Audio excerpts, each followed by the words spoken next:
On the day I had a difficult delivery, I desperately stopped my best friend from going to fetch Victor Harrison. "Don't get him, call 911, get me to another hospital." In my past life, during my difficult childbirth, Victor Harrison chose to stay by my side and missed his dream girl's birthday. Heartbroken, she resorted to drinking poison. After learning of this, Victor Harrison calmly arranged her funeral. On the day of our child's 1-month celebration, he ignited the banquet hall in flames, staring wildly as I clutched our son, trapped amid the fire. "Rebecca Collins, it's just childbirth. If it weren't for your theatrics, Olivia would still be alive. I'll bury you all with her." This time, I stopped my friend from contacting Victor Harrison. At this moment, he was finally by his dream girl's side as he wished. But before I could catch my breath, a sharp pain shot through me from below, and I cried out in agony. The doctor was pressing down on my belly, forcibly trying to shove the baby back in. Waves of excruciating pain ripped through me, tearing me apart. The once gentle family doctor had transformed into someone else entirely, yelling incessantly, "Push! Push! Didn't you hear me? Push!" But the baby still showed no signs of coming out. In the private delivery room, my panicked best friend clutched her phone while darting toward the exit, sweat dripping from her forehead. "Rebecca, just hold on. I'm calling Victor Harrison this instant." Before she could run out, the doctor grabbed her phone. "Today is Miss Olivia's birthday. Mr. Harrison is with her, don't you dare go. Push harder, the baby's almost here. Mr. Harrison swamped every day, can't you quit being a bother as his wife? Show some sense, will you?" The waves of pain and the family doctor's harsh tone reminded me that I had truly been reborn. The same thing happened in my past life. As I struggled through the difficult labor, my best friend Megan wept uncontrollably and insisted on summoning Victor Harrison, only to be intercepted by the physician exactly like in this moment. She insisted we shouldn't disturb Victor Harrison over something as trivial as childbirth and let him stay with his dream girl, Olivia Bennett. It was only by bringing up my billionaire dad that Megan got Victor Harrison to come. But this time around, I refused to involve Victor Harrison. I clenched my teeth through the pain and gasped to Megan, "Call 911. Get me to another hospital." Panic flashed across the doctor's face. The next moment, she shoved me back onto the bed with both hands on my shoulders. Then she viciously yanked Megan back. "Change hospitals? Mr. Harrison personally assigned me to deliver Madam's baby. How dare you spit on his kindness? Women have been doing this forever. How bad does it really hurt? Can't even push the kid out, and still putting on an act. What if the paparazzi outside snap photos and cause trouble for Mr. Harrison and Olivia? Get back. Nobody leaves today." With a sudden yank, she pulled Megan off balance. Immediately 2 men burst in from the corridor and pinned her to the ground. I then noticed a group of black-clad bodyguards had materialized outside the delivery room. The doctor forced my legs apart and yanked the baby out. Blood instantly drenched the sheets. The sudden, searing pain tore through the crown of my skull. Tears streamed down my face as I lay there, utterly drained, with no strength left to sit up. The doctor wrung out a towel and snapped, "Save your breath. Victor specifically ordered today, no matter what happens, you're not to go to him." My heart sank, tears spilling from the corners of my eyes. Apparently, Victor Harrison had been reborn as well. In this life, he knew full well I'd die from childbirth complications, yet still picked Olivia Bennett without blinking. In my past life, with Victor Harrison present, the doctor, though reluctant to assist me, didn't dare to act recklessly. I gave birth to my son, and both of us are safe. But Olivia Bennett, enraged that Victor Harrison missed her birthday, downed poison in a fit of rage. Victor Harrison was consumed by guilt. After I gave birth, he stayed in Olivia Bennett's bedroom for 3 days straight, refusing food and water. When he returned, his expression was eerily calm, as though nothing had occurred, and he promptly arranged an elaborate funeral for Olivia Bennett. Then he returned and held a 1-month celebration for our son. At the banquet, he held our son and calmly received the guests' congratulations. But when our son was placed on the table for the first birthday prediction ceremony, he tossed a lighter. It was only then that I realized he had splashed gasoline all around the auditorium in advance. A massive fire blazed, raging uncontrollably and engulfing the entire banquet hall. I tried to snatch our son and flee with him, but he shoved me aside and hurled the child into the raging flames before my eyes. The flames scorched my skin, fusing it to my clothes. He turned and dragged me before Olivia Bennet's memorial photo, forcing my head down to kowtow again and again. Amidst the raging flames, he resembled the king of hell himself, his words dripping with malice. "If it weren't for you, Olivia would still be alive. She's got no one else, and I'm all she can count on. You've already dragged me away from her, why push her so hard?" I was in so much pain I couldn't speak. The thick smoke choked me, tears streaming down my face as he smashed my forehead open, blood covering my entire skin. I could only shake my head in desperation. After marrying Victor Harrison, I suggested buying Olivia Bennet a house in the city center, but he instead moved her into our newlywed home. Knowing she had lost her parents young, I'd treated Olivia Bennet as my own sister throughout the 3 years of marriage. Just a day before giving birth, I even told my dad about finding an opportunity to get Olivia Bennet a job at the company. I didn't know it was her birthday. I was just terrified. I was losing a lot of blood, and I was afraid I would die. But no matter how I begged and pleaded through my tears, Victor Harrison refused to believe me. "You vicious woman," he spat, "how could someone like you have any goodness in your heart? Since Olivia died because of you, you'll have to join her in the grave." The fire devoured us, incinerating the last shred of hope I'd clung to for him. But now that I'd been given a second chance at life, I refused to die here. I could feel myself losing more and more blood, as if I barely had the strength to keep my eyes open. As my consciousness wavered, through the delivery room door crack I saw Max, the border collie my dad had given me. My worried friend had brought him when coming to accompany my labor. I whistled, and Max immediately burst through the door from outside. The doctor's face paled as she caught on, snatching scissors and hurling them at the dog. "Out. Damn mutt, scram now. Get that damn animal now."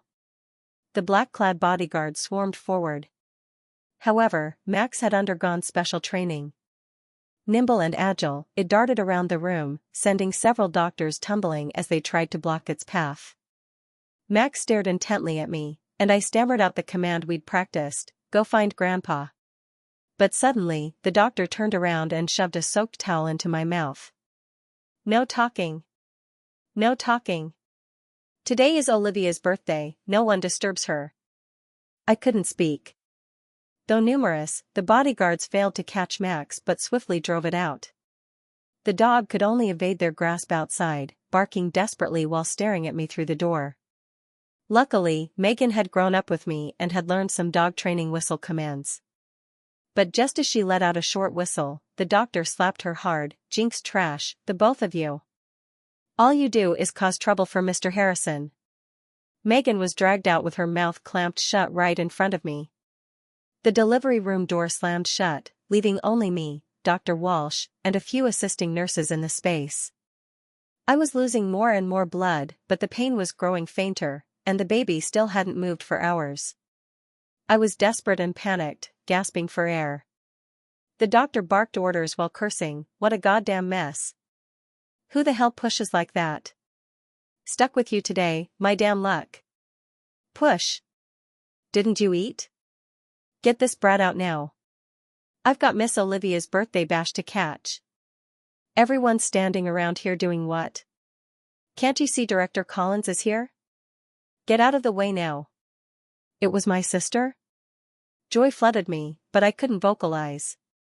To keep me from struggling, the doctor bound my wrists with bandages.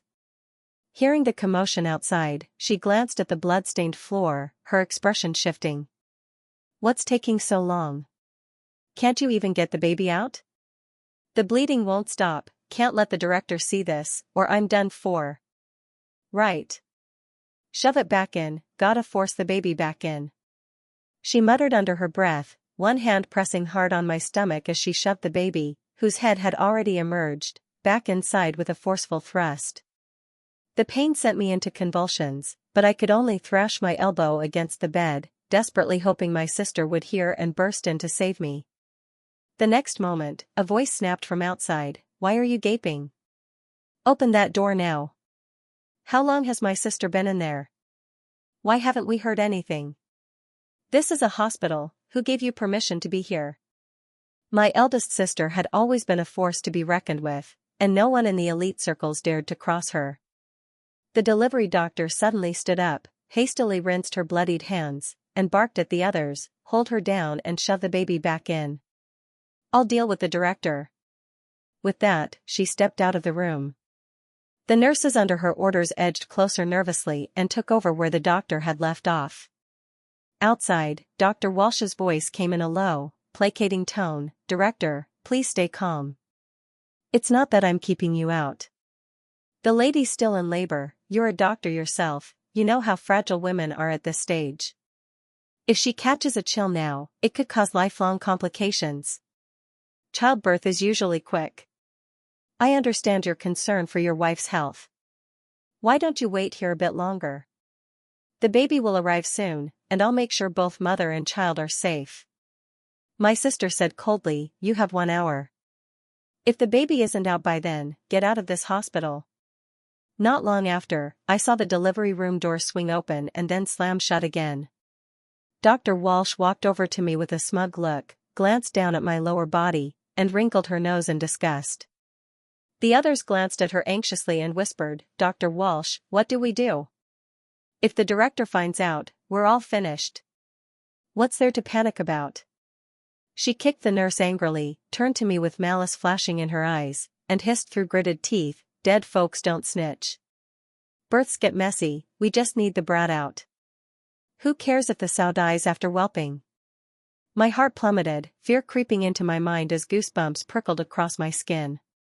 Unable to move my arms, I started stomping my feet hard on the bed. The doctor rushed over and pinned my feet down, shooting a glance at the nurse beside her. The nurse hesitated, "But Dr. Walsh, she's the Collins Group's heiress. You're well aware she's the heiress of the Collins Group." The doctor spat in her face, "If she blabs, we'll all get blacklisted and shipped to Myanmar. Even Mr. Harrison and Olivia will go down because of her." After the doctor spoke, the nurse seemed to steel herself with resolve. Several people closed in on me, some pinned my arms down while others clamped bandages over my mouth and nose. I struggled desperately, thrashing against the bed with every part of my body. "Hey! What's happening in there? Where is Victor Harrison? My sister's in labor right now. He was supposed to be guarding her, where the hell did he disappear to? Hurry up. Call him and tell him to get his ass over here now." The doctor stiffened, releasing me abruptly and rushing out the door. "Director, you can't call Mr. Harrison here. Who do you think you are to tell me no?" The eldest sister's voice turned frosty, pressing down on her. Through a crack in the door, I saw the doctor hunched over, trembling violently. The eldest sister immediately sent someone to fetch Victor Harrison. I struggled, reaching out desperately to stop her. I didn't want Victor Harrison here. I just needed my sister to save me. But the sounds and movements I managed to make were too feeble. Soon, the assistant returned, followed by Secretary Wilson from Victor Harrison's side. The assistant stammered, "Madam, Mr. Harrison said today is Miss Olivia's birthday and he's staying with her. He's already arranged someone to watch the second young lady." "Bullshit." The elder sister snapped furiously. Secretary Wilson continued, "Mr. Harrison also said he's arranged your marriage meeting today. You should be meeting the alliance candidate now, not lingering here. Mr. Harrison said if you don't go now, he'll notify the chairman and have him personally tell you himself. No, sis, don't leave." Almost instantly, I realized Victor Harrison was behind this. The doctor said smugly, "Director, you should head to the matchmaking meeting. After all, Mr. Harrison went through so much trouble to find you a partner from a well-matched family. You wouldn't want to keep them waiting." Victor Harrison invoked my father. Big Sis's chest heaved violently before she stormed off in her high heels. Suddenly, with a loud bang, I broke free from the nurses restraining me and swept the surgical tools off the operating table. As Secretary Wilson was about to leave, he paused with a frown. "What's that noise?" But my struggle was brief before the nurses pinned me down again. The blood beneath me kept spreading, and my vision grew increasingly blurred. Dr. Walsh glanced back in alarm, hastily securing the door while muttering nervously to Secretary Wilson, Just background noise. Must be your imagination. Go find Mr. Harrison and let him spend Olivia's birthday with her. I've got the lady covered here." Secretary Wilson turned to leave. I gritted my teeth, grabbed the nurse pinning my arm, and sank my teeth into her flesh. The nurse let out a sharp scream. 2 nurses rushed over to pull me away, but I clamped my teeth fiercely until blood seeped out. The nurse screamed in pain twice, and seeing she couldn't push me away, she just covered her mouth. Outside, Secretary Wilson halted after a few paces and snapped, "What's happening in there? Such a racket. Today is Miss Olivia's birthday with reporters everywhere. If this mess affects Mr. Harrison and Miss Olivia, you think you can handle that responsibility?" The doctor kept shaking her head. No, everything's fine. Please don't worry." Before the doctor could finish, I heard panicked voices overlapping. "Director, you can't go in. The madam's still in labor, you can't go in. Someone, stop the dean now." Crash! The eldest sister kicked the door open, her expression abruptly shifting. The nurses restraining me jolted and released their hold. As my consciousness dwindled to nothingness, I feebly stretched a trembling hand toward my eldest sister. "Different doctor. Don't summon Victor Harrison." When I woke again, my son lay beside me with closed eyes, sleeping deeply. Megan, her eyes red, sat by the bed and handed me water. "Rebecca, you're all right, and the baby's safe too." "Thank goodness. I was so scared I'd never see you again." "You scared me to death. I thought I'd never see you again." Before I could get a word out, 2 people walked in. Megan quickly stood up to offer her seat, but Victor Harrison grabbed the hot water from her hands and flung it at me. "Rebecca Collins, are you done with your theatrics yet? It's just giving birth. Who told you to throw Nurse Walsh into the dungeon?" Only then did I notice Olivia Bennet stood behind him with tear-reddened eyes, tugging timidly at his sleeve. "Victor, I'm begging you, you have to get Dr. Walsh out. You know I grew up without parents, and Dr. Walsh is the only one who ever loved me. If she's hurt, I won't live anymore." Victor Harrison held her close, murmuring comforting words, but when his gaze shifted to me, it turned icy, as if I were some heinous monster. The water wasn't scalding anymore. As it splashed onto my face, it didn't hurt much, but a chill ran through my entire body. "He said he wanted to start a business, so I persuaded my dad to invest in his company and connected him with business partners. He said he couldn't bear to see Olivia Bennet get mistreated, so I made sure she had the best of everything." But even after all that, his heart remained cold. Megan cut in urgently. "Victor Harrison, Rebecca had a life-threatening delivery today. That doctor intentionally tried to harm her." "Did I ask you to speak?" Victor Harrison backhanded her across the face, then snapped coldly. "Rebecca Collins, throw whatever tantrum you want, but keep your hands off Laura Walsh. Today's Olivia's birthday. I'm not gonna waste words on you. You've got 1 day to bring Laura Walsh back, no excuses." After he finished speaking, he led Olivia Bennet away. Before leaving, Olivia Bennet threw me a provocative smile. But today, after going through hell and back, I was utterly drained. Ignoring her, I took the medicine my friend brought and drifted into a doze. At dinner time, my older sister arrived. She studied my expression and tentatively asked, "Rebecca, are you still keeping Laura Walsh in the capital? Victor Harrison didn't come back all night." My parents flew over immediately after finding out, bringing me loads of stuff in all sorts of bags. They stayed with me in the ward until midnight and then left unwillingly. At the break of dawn, Olivia Bennet arrived with a swaying stride. As soon as she arrived, the bodyguard stopped her at the door. Unfazed, she raised her voice toward me. "Rebecca, I really didn't want to bother you this late. But Victor invited a bunch of friends over for my birthday today. He was exhausted and ended up crashing in my room. Victor didn't want me to come, but I thought I should tell you myself to avoid any misunderstanding. She claimed she didn't want me to get the wrong idea, but her tone showed not the slightest effort to steer clear of suspicion. I leaned back against the bed, exhausted, calming my son who'd been startled awake by the commotion. Olivia Bennet added, "By the way, Rebecca, I know you're upset because Victor came to my birthday instead of being there while you were giving birth. But you can't just blame Laura Walsh. She was just here to help deliver the baby. Without her, how would your child have come into the world safely?" I laughed in anger, threw on a coat, got out of bed, and opened the door to face her. "Didn't you want to see Laura Walsh? I'll have her brought here right now." I called my elder sister. Shortly after, bodyguards flung a photograph before her. After seeing the person in the photo, Olivia Bennet screamed repeatedly, her face drained of color. After my sister took Laura Walsh away, she was assigned to work as a nurse in a remote facility.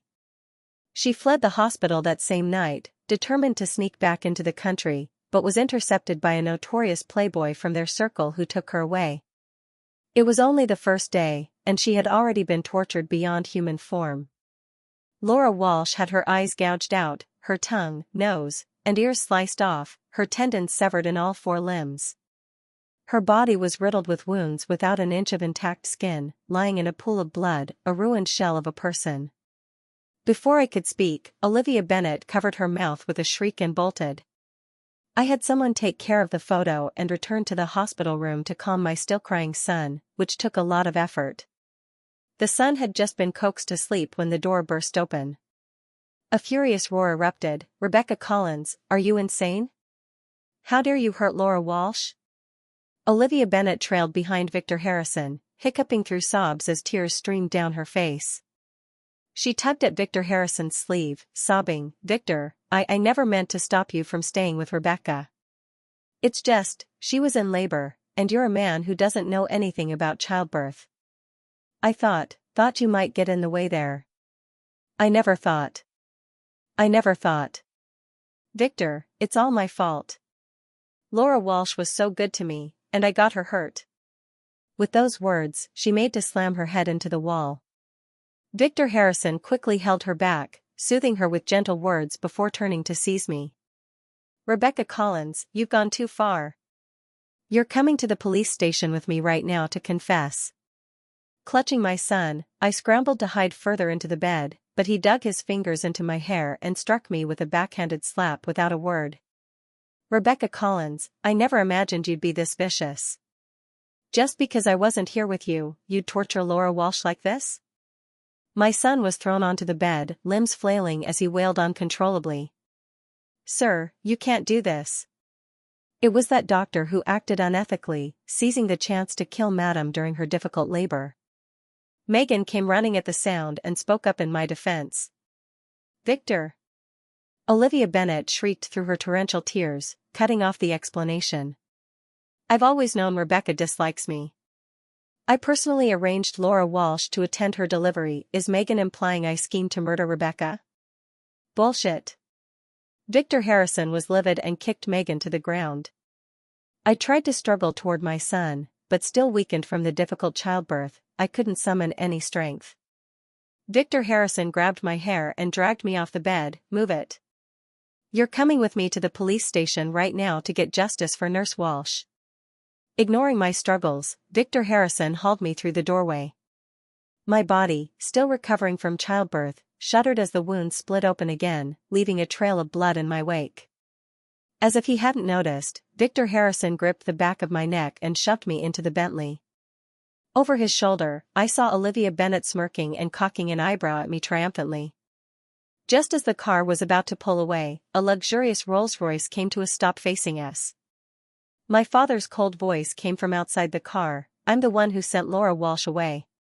If you want justice, why come after her instead of me?" Victor Harrison furrowed his brow, his face turning livid as he released me. Megan hurried over to help me up. My elder sister stepped out of the car behind father, glanced at Olivia Bennet standing there, and curled her lips. I've long heard Victor has a considerate dream girl. Seeing her today, she does look familiar. The more I look, the more fond I grow. Father, since you need to discuss business with Mr. Harrison, Rebecca and I shall take Olivia for morning tea. You handle your business. Us sisters won't meddle. Olivia Bennet kept shaking her head and ducked behind Victor Harrison. When he moved to shield her, the eldest sister yanked him aside. Mr. Harrison, she said, this is a girls' gathering. You should sit this one out, it's a girls-only thing. Victor Harrison glanced at my dad and said worriedly to Olivia Bennet, don't worry, I'll get you out of here soon. After my sister brought Olivia Bennet and me back, the doctor gave me medication to stop the bleeding. I asked Megan to bring my son back. After comforting him for a long while, he finally fell asleep again. I stayed at my older sister's place for several days. When I'd recovered somewhat, she finally said nonchalantly, Olivia Bennet's doing a live stream. Want to take a look? Confusion flashed in my eyes, and the elder sister summoned a tablet that displayed an ongoing video call with Olivia Bennet. The room was dark, clearly a live stream where foreign IDs kept sending gifts, likely from the dark web. Big Sis said, I meant to send Olivia Bennet abroad for a vacation, but there was a slip-up. Accidentally tipped off Victor Harrison's sworn enemy. She was kidnapped. The kidnappers sent this live stream link, demanding ransom or they'll kill her. Just as I sat down, the video revealed Olivia Bennet encircled by numerous bodyguards, mirroring the scene from my traumatic childbirth experience. Olivia Bennet's expression shifted slightly, her eyes wide with caution as she glared at the camera. You. What are you trying to do? Just then, a video call notification popped up on the tablet. I hesitated before answering, and Olivia Bennet's voice came through crystal clear, I'm warning you, let me go right now. Rebecca Collins, it's you, isn't it? Did you put them up to this? Get them to release me now or Victor will make you pay. I calmly stared at Olivia Bennet's frightened face on the screen. Then go ask your dear Victor for ransom instead of me. I'll just hang up and watch you die right here. A bodyguard kicked her behind the knee, sending her sprawling to the ground. Olivia Bennet was pinned down by the bodyguards, her head forced upward. She must have realized something as she glared furiously at the camera. How dare you? I wasn't the one who kidnapped you. Think I won't dare? I curled my lips, remember, you're overseas. The moment I hang up, nobody can save you. Rebecca Collins. Olivia Bennet's eyes widen, her voice rising sharply. This is murder. And what do you call conspiring with doctors to block me from switching hospitals time after time? A well-calculated plan? Olivia Bennet's face turned deathly pale. She kept shaking her head, tearfully protesting it wasn't me, her eyes brimming with tears. Her tears worked on Victor Harrison, but they meant nothing to me and those kidnappers. I fell silent. The kidnappers, growing impatient, motioned someone over. A few fierce-looking bodyguards entered the dark room and began slapping her face backhanded 100 times. Olivia Bennet immediately wailed in pain, pleading desperately, I was wrong. Please, please let me go. A sudden banging erupted on the door outside. Rebecca Collins, I know you're in there. Open the damn door and release Olivia now. Through the peephole, I saw Victor Harrison in a tailored suit, furiously pounding his fist against the door. Behind him was a group of reporters, their camera flashes popping incessantly at the doorway. Olivia Bennet's face had swollen beyond recognition. Hearing the commotion from my end, hope flashed in her eyes as she resumed her haughty act. Victor's coming to save me. He's here, he's loaded, name your ransom and he'll pay. Let me go now or you'll be sorry when he tracks you down. I snorted and strode back in front of the camera. Want to know how Laura Walsh kept blocking me the day I was in labor? I said to Olivia Bennet. Olivia Bennet froze, as if she didn't grasp my implication. I glanced back at the door. Victor Harrison knocked but got no response, then immediately started calling for someone to kick the door down. Olivia Bennet's face paled with terror as she screamed, Victor. I hung up abruptly. In the video, one person gripped her chin and yanked out her tongue while the other swung the blade down, slicing it off with brutal efficiency. Blood splattered everywhere. Olivia Bennet writhed in agony, completely unable to make a sound. I sat back on the sofa, coldly watching Olivia Bennet in the video being tortured beyond endurance, with no way to cry for help. The kidnappers sent me one last threatening text. I shot back, "No money here. Do whatever you want with her, I couldn't care less." Rebecca Collins, what the hell are you doing? Open this door now. The press is here. You listen to me, if you want to keep your reputation intact, don't you dare pull any shit. Victor Harrison's voice erupted from beyond the door. Open the door. What did you do to Olivia? No matter how hard he screamed outside, the door remained intact without any signs of being breached. In the video, the kidnappers I'd blocked grew even more furious as they tortured Olivia Bennet. Her fingers had already been smashed, and now even both legs were fractured. The elder sister slowly sipped her wine and remarked to me, "You know, ever since the day I brought you back, Victor Harrison's been running around currying favors. His company went bankrupt after Dad withdrew the funding, yet he still finds time to chase after Olivia Bennet. Now he's even rounded up all these reporters, who knows what he told them. It's so weird. These reporters are completely clueless. How could they still side with him against our dad?" I couldn't help but laugh bitterly as I listened. What else could he tell the media except that I'm vicious and heartless? 3 years of marriage. I asked myself if I had ever failed him in any way. Yet he saw me as his sworn enemy. In the video, Olivia Bennet was barely alive, completely broken. I called my dad, sent bodyguards to block the reporters at the door, and then I opened the door. Victor Harrison charged in like a madman, frantically searching every floor from top to bottom. He charged at me in a frenzy, and I shoved the phone with the kidnapper's video into his arms. Seeing Olivia Bennet lying in a pool of blood, his face twisted in horror as he staggered, barely keeping his balance. "Mr. Harrison, better hold that phone steady. All those reporters outside, surely you don't want the internet seeing Olivia Bennet in this state, do you?" Victor Harrison staggered. He probably never imagined that I, who was always so obedient to him, would use such a cold tone of voice to say these things. But he quickly snapped back to his senses, hands trembling as he tried to contact the people in the video. "Don't act recklessly. Isn't this about money? However much you demand, I'll pay it all. If it's money you want, I can give you whatever you ask. I want you to let Olivia go.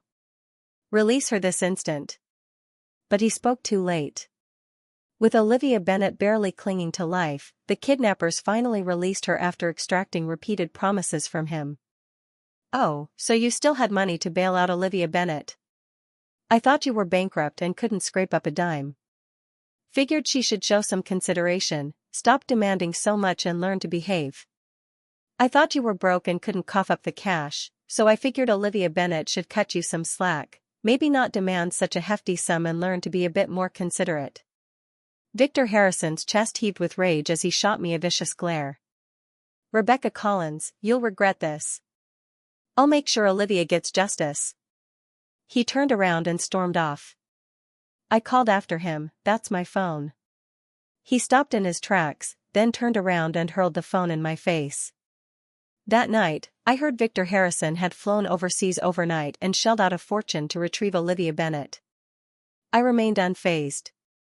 With a few strategic moves, I neutralized Victor Harrison's corporate board, seized control of all shares, and consulted lawyers on stripping him of every asset in the divorce. As soon as the plane touched down, I convened a press conference. A swarm of journalists with cameras surged toward me. Who would have guessed the Collins family's second daughter was this vicious? How could anyone be so evil as to frame Miss Bennet for kidnapping? It's utterly inhumane. Such a person must be exposed, and her entire family should never be able to rise again. Amidst countless camera flashes, Victor Harrison stood before the reporters, glaring at me with venomous intensity as if to flay the flesh from my bones. The reporters crowded around me, shouting, "Miss Collins, is Mr. Harrison telling the truth? Did you hire kidnappers to torture Olivia Bennet out of jealousy? I closed my eyes and said deliberately, this has nothing to do with me. Olivia Bennet reaped what she sowed.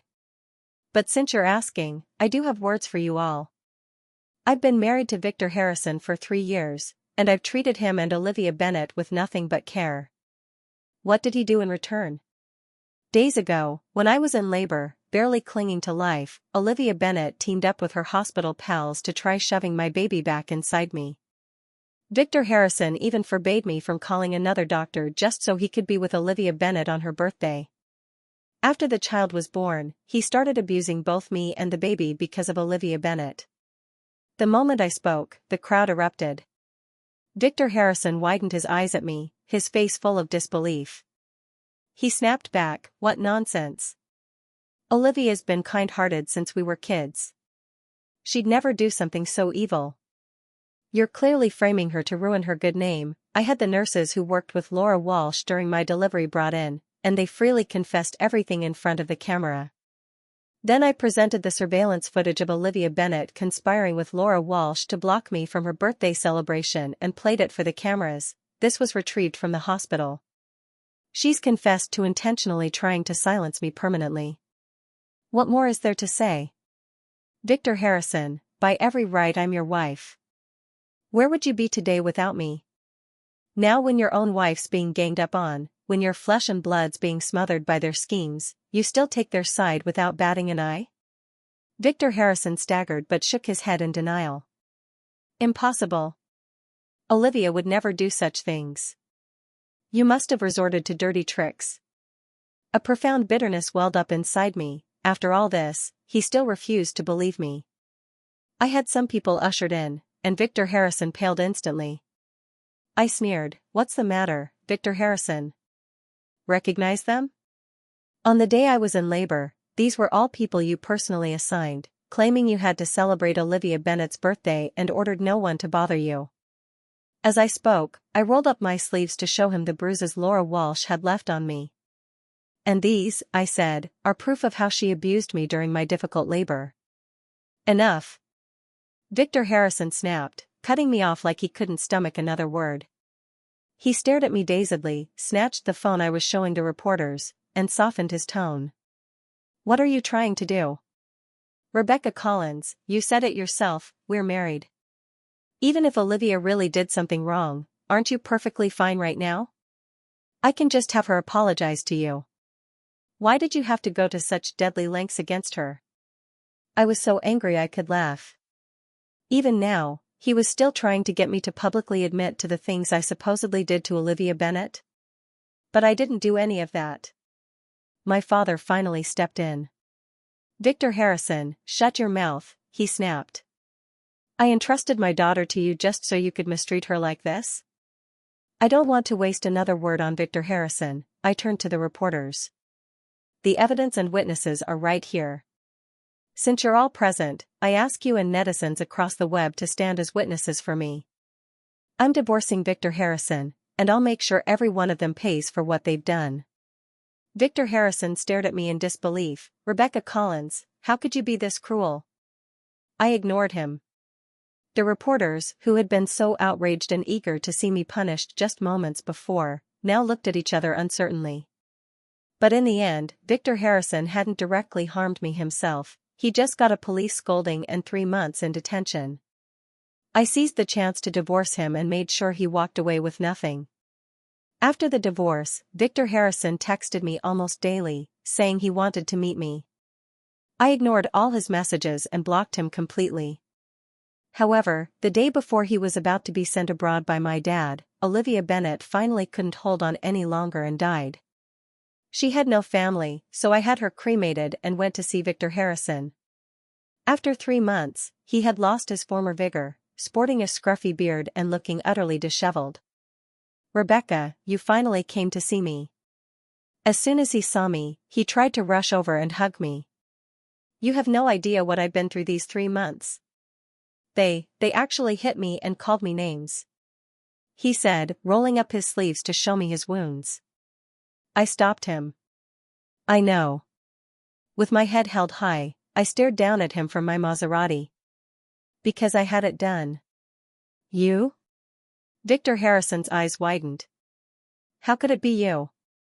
Why would you? Stop pretending, Victor Harrison. You've been reborn, and so have I. Did you really think I'd keep pretending to be your perfect wife in this life? I'll make you pay, I sneered, biting out each syllable.